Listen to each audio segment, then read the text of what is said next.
at least once today. If you've already done that, we're also meant to let you know how to get paid. So maybe Kelly, you could go to that next page. Okay.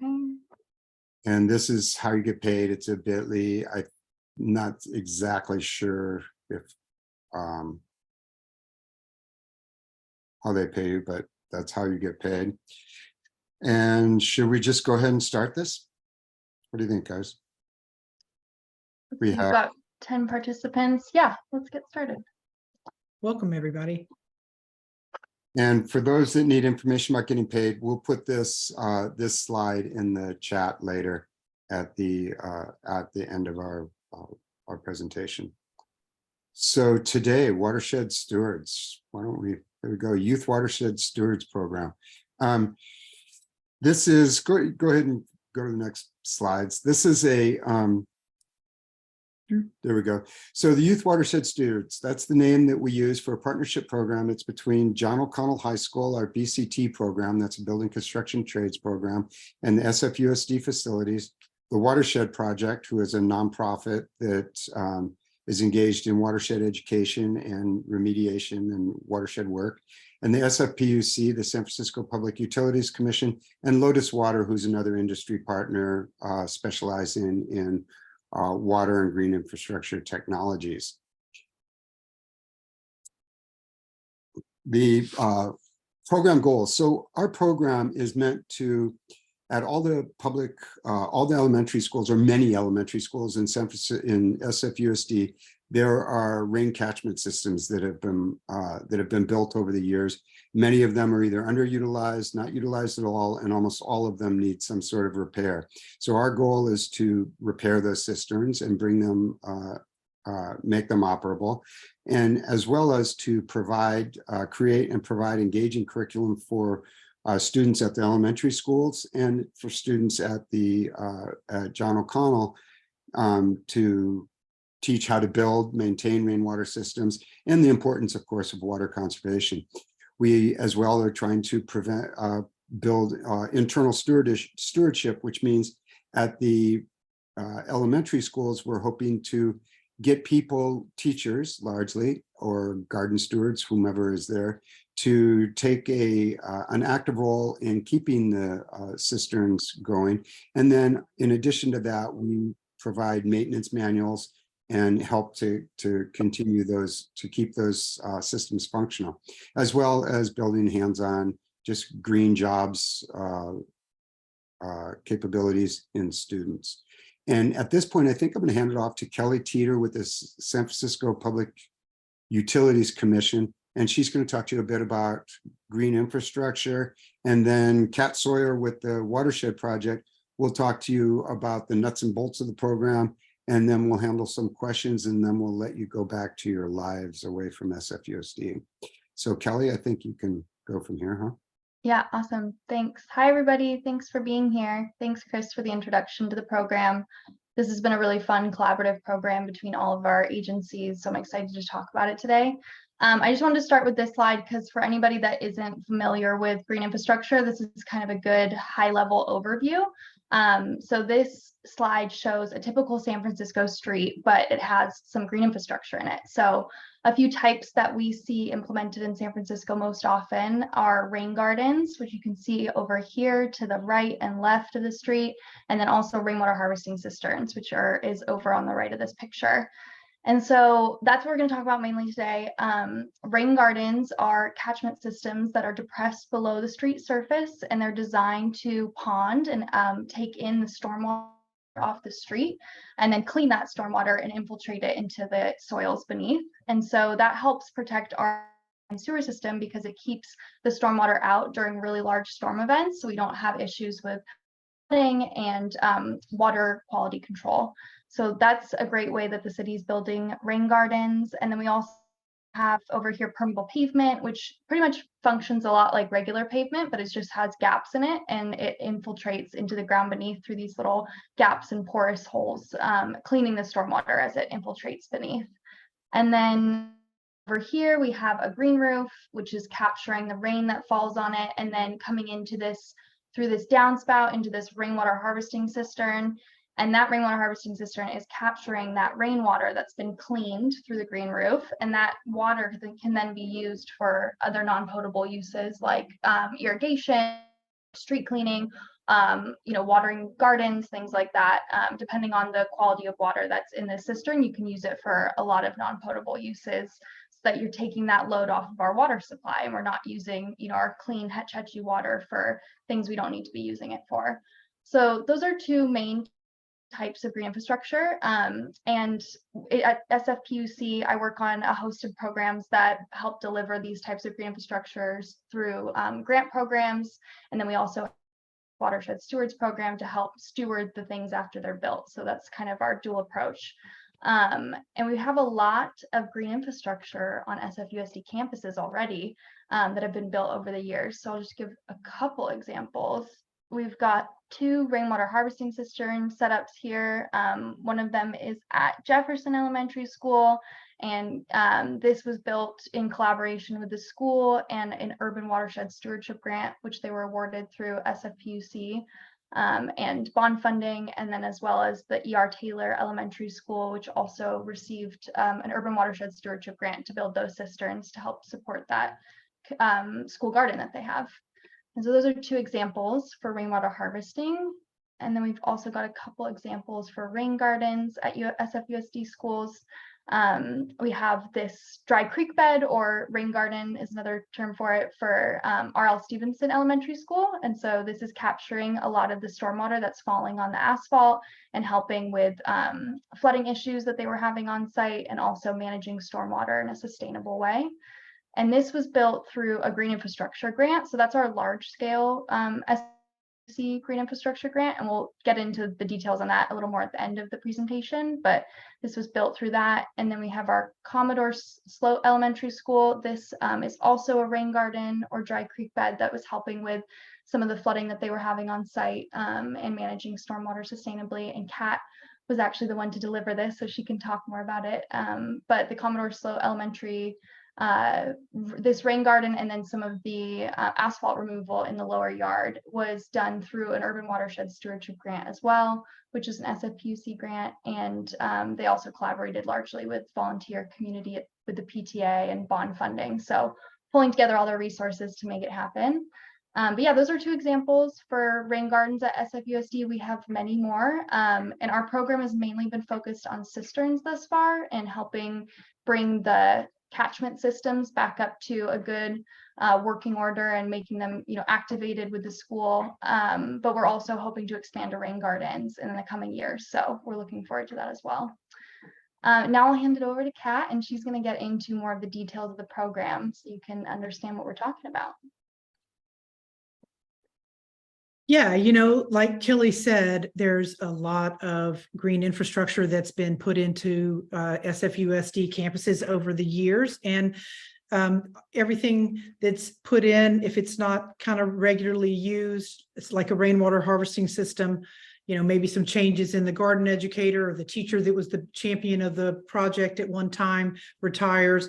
There's sometimes they can go into more of an inactive phase, and like Chris says, there's always something that needs to be done on them. So this program aims to reestablish those connections and also help to build some institutional knowledge within SFUSD around these systems so that they can continually keep them going and use them and make sure they're in good working order.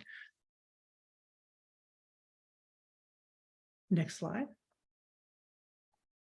So, just want to give you a program overview. Like we're saying, we're trying to reestablish these connections. So we're starting with the John O'Connell High School program. They're already a construction-based, learning about this stuff all the time. So the Watershed project comes in the fall and delivers 4 lessons to the high school students. And then in the winter, we go to our client schools. The John O'Connell high school student teams go out and do the cistern repairs and updates to activate them. And at the same time, our Watershed project educators are in the school doing teacher trainings for the client schools and helping them to understand how to deliver the curriculum to the students. And then in the spring, after the winter rains, we come back with a rainwater action day at the client schools to really kind of come together with all the people that have worked on it and plant some plants in the garden and then water those with rainwater and really activate the system. And at the same time, make sure the client school understands how their system works. And then we leave them with a customized sign and maintenance manual that Lotus Water, our engineering partner, helps us to create. So the fall is when we start this, and the goal is to train the high school students on the importance of nature-based stormwater management using green stormwater infrastructure. We do 4 classes in the fall with them. So one of them includes guest presentations by professionals in the field, like from San Francisco Public Utilities Commission and Lotus Water. We also do a field trip to go see green infrastructure around San Francisco. And we try to keep the lessons heavy with hands-on activities. We have a rain garden challenge. This photo here shows the rainwater harvesting challenge. So we try to make sure that it's not just kind of taken in like in just through lessons. We try to make sure that we're out there doing some hands-on things. And then of course, Chris is teaching them the construction-based technical training on rainwater harvesting systems, starting with the cisterns that are in John O'Connell High School. So they'll do some kind of upgrade or maintenance on their systems, learn more so that they're ready to go out in the field and do the repairs on the client schools. So the winter is when after we've done the program in the school with John O'Connell High School students, we go out to the client schools and we work on their cisterns. So we want to treat them just like clients. So that's why we're calling them client schools. We want the team to go out, the John O'Connell staff and Watershed Project staff go visit the school, assess the cistern, and then we go back and create a design and repair plan, and then come back and execute that with the high school students. And they play a really active role in doing that. And you can see in the photo here that they are installing a pump. And that's often what happens to help activate a system, is that you put a pump on it so that it's easier for the water to be accessed quickly for a garden lesson. And it's fun. The kids really like to pump the water. So it makes it a little more interactive and more likely to be used. So that's the repair days. And at the same time, the Watershed Project educators are working with our teachers at the client schools to deliver curriculum and training on water. And we try to do that prior to the action day in the spring so that they're able to better understand and connect to the green infrastructure on their campus. So we try to make sure that there's customized training to talk about their specific system and help them learn more about it. We provide 6 lesson plans, and they're easy to follow. They're aligned with science standards and connected to Amplify. So we do a 2-hour training for the teachers in the client schools, and also give them time to collaborate and plan and give them support around the lessons and delivering the lessons. And 2 of the participating teachers for the client school receive a stipend for participating in the Rainwater Action Day in the spring. So we want to take a couple of classes out in the garden and have them connect with the high school students, which they love and they get so excited about. And that's the big finish. That's when we come full circle with these, with the program, is the Rainwater Action Work Days. And so we want to activate the systems that we've repaired. And so we do a planting activity and then water the plants with the water from the cistern. And the photos here, you can see these are actually preschool age kids, because we did a preschool at the at Daniel Webster Elementary, we had a preschool that we worked with as well on the campus.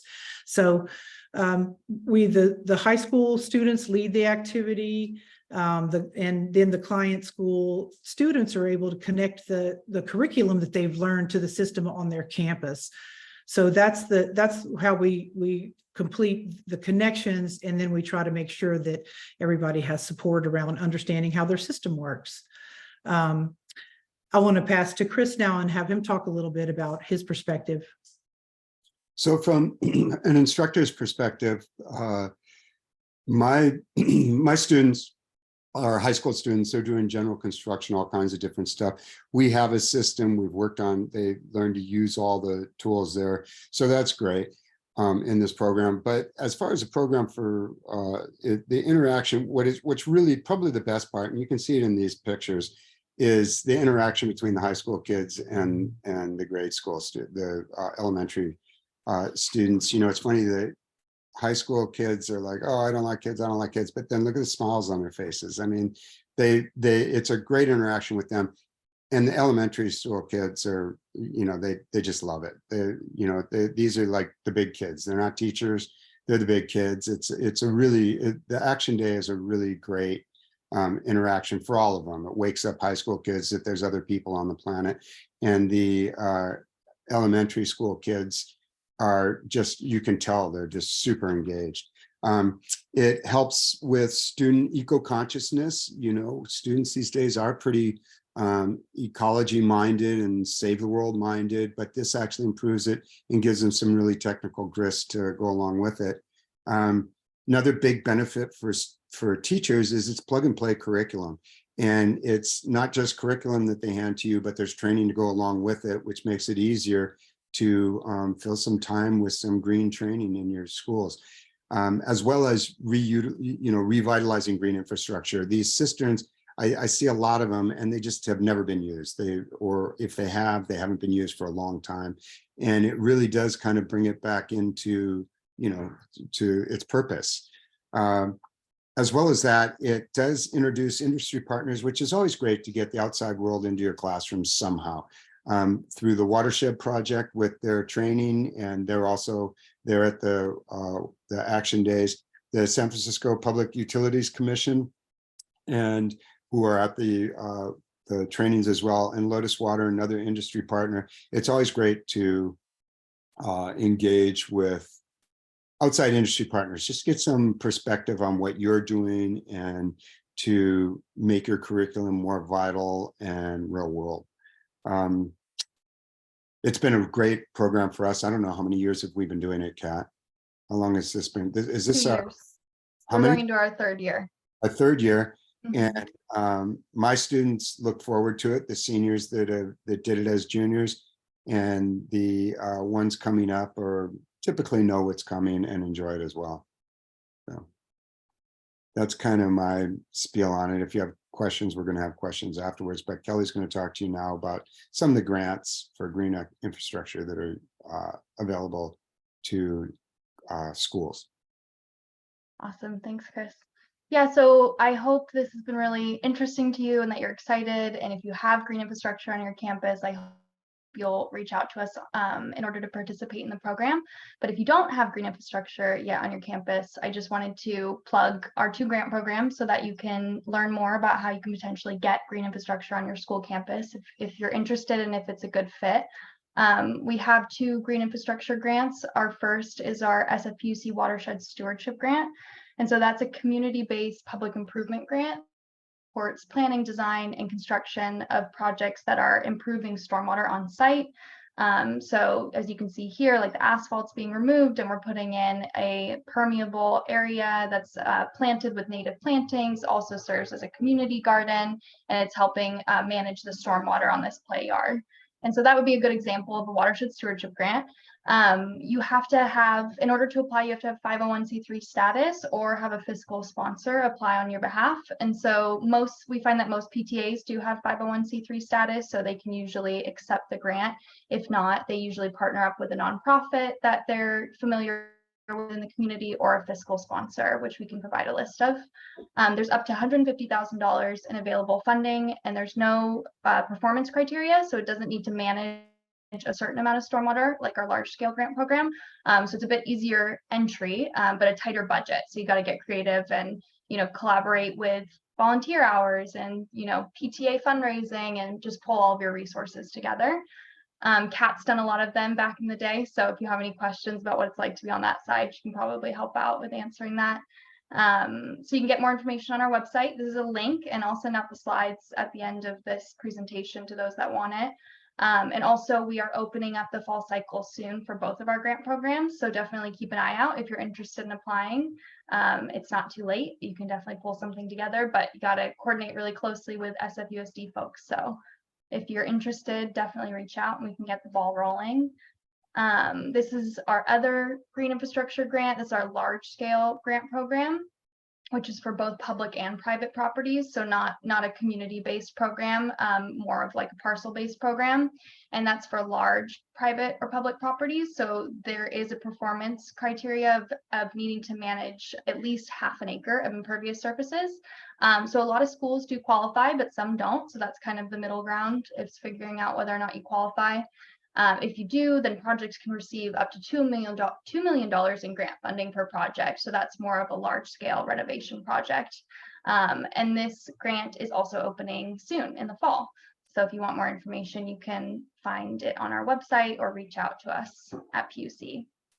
Hey, Kelly, And he said in the chat, is there a match requirement?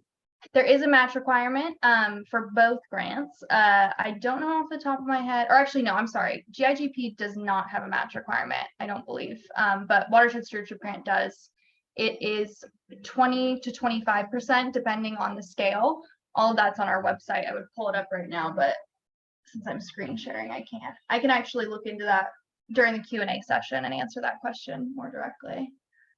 Yeah, and volunteer hours also go towards that match for that grant too. So yep, that's so true. Yeah, so volunteer hours for the PTA all count towards the match, and then also anything donated, you can do in-kind donations. So there's a lot of creative ways to meet your match requirement. And I will give you the exact on that in 1 second. All right. And then like I said, this is also opening soon, our fall cycle. So definitely get more information on that if you're interested. And yeah, so this is our program. If you're wanting to get involved, there's lots of different ways to do it. You could attend a teacher training in the fall. Anybody can join our teacher trainings. We only have 2 stipends available per client school. So unfortunately, we can't give stipends to all those that participate in the training, but it's welcome to everybody. We really would love to have people use our curriculum, even if you aren't participating in the program as a client school, or even if you don't have green infrastructure on your campus, you can still utilize our curriculum and go to a teacher training. There's a lot of really great information in there that is tied to overall watershed education and not specifically to the green infrastructure on the campus. So you can mold it to your needs. And if you are interested in becoming a client school, reach out to Kat and I via email, and we can put you on our list. And if it's a good fit, we can get you, on the docket to be a partner school in the future. And if you don't have any green infrastructure on your campus and you want to, you can apply for one of our grant programs. So lots of different ways to get involved. We're excited to hear from you all. And now we can take some questions. If anybody has questions, you can drop them in the chat or unmute yourself and talk live, either way. I have Rebecca. a question. Rebecca, This is great. And Kat, I look forward to seeing you later this week and working with both of you on this stuff. Do you know when the teacher training is going to be? Because I would love to attend as well. We haven't scheduled a date yet, but it will be in the fall. I think typically it's around I want to say October. Kat, does that sound right? Yep, that sounds about right. Yep. Yeah.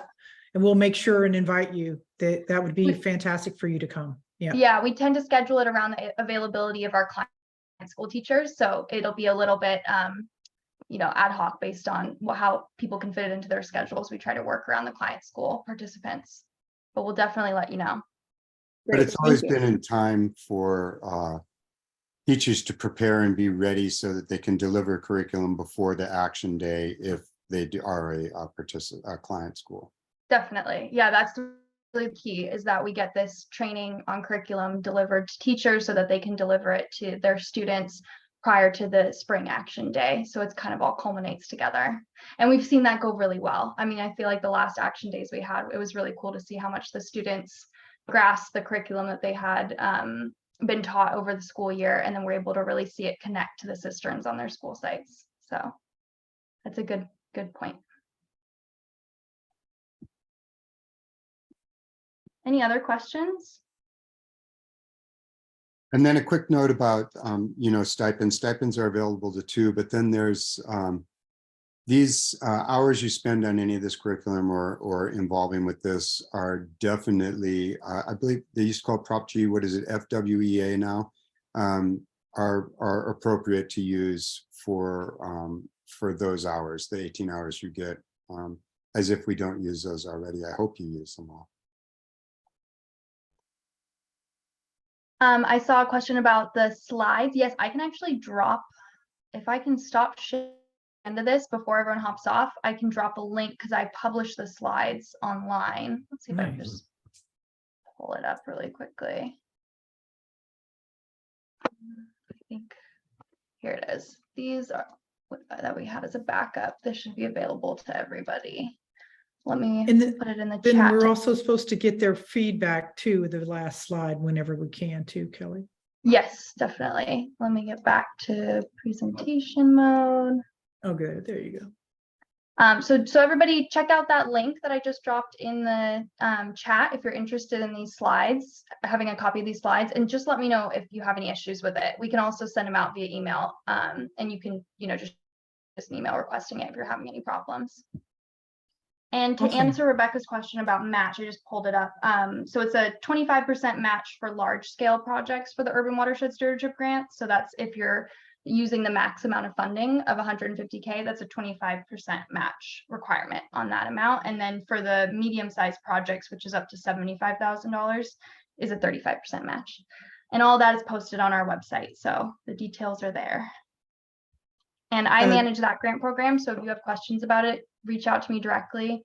The larger scale green infrastructure grant program, they have a email on the website that you can just send direct emails to if you'd like to get a site visit. You can have a technical team come out and assess whether or not you're eligible for that grant.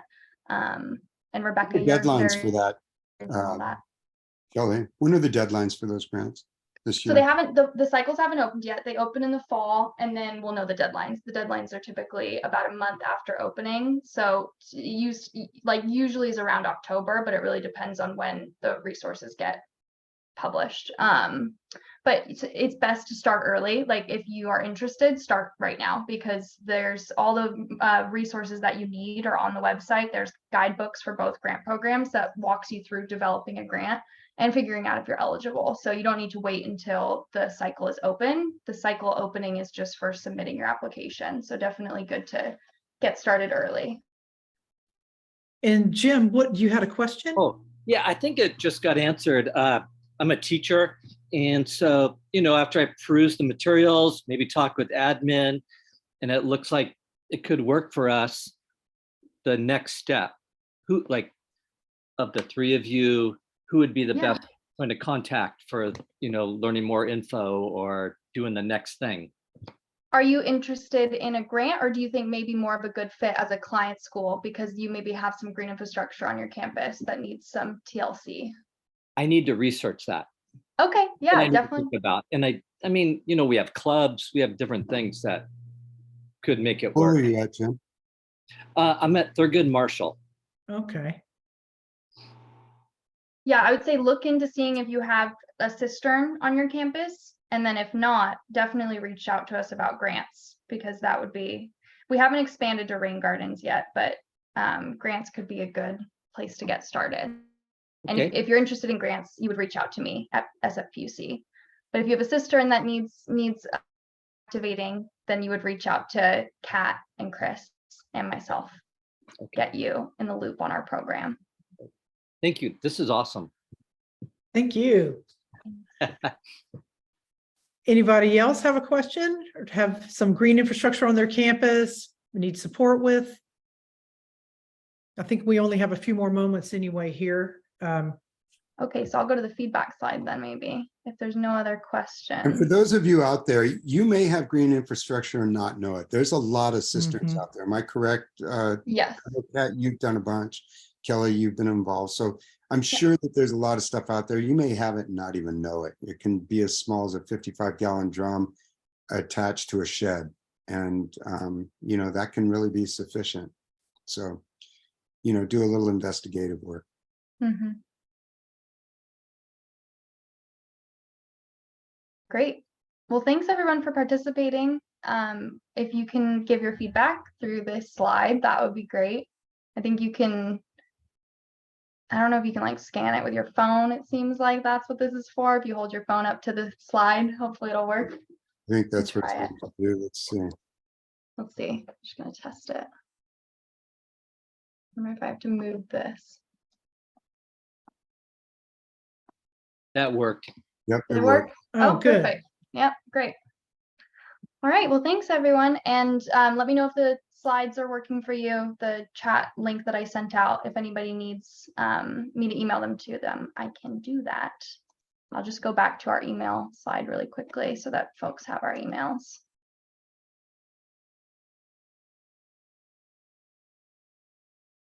And does anybody need to see the slides are in there. Those are the slides. Is that right, Kelly? So The you've chat. got how to get paid and in there if you're wondering how you get paid for today. Everything, Teachers, you the probably feedback slide, and then the payment slide. Yeah. so those are the things. Awesome. Thanks everyone. Thanks for joining.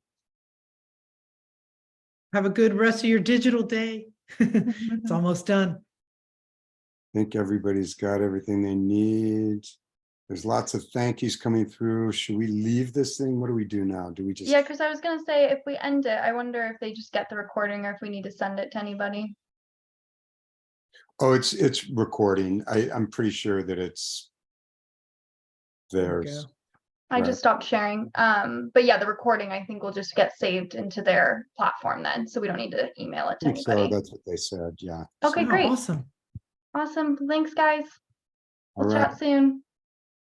Bye bye. Okay. Take care, Bye. everyone. A little bit off the. It's about.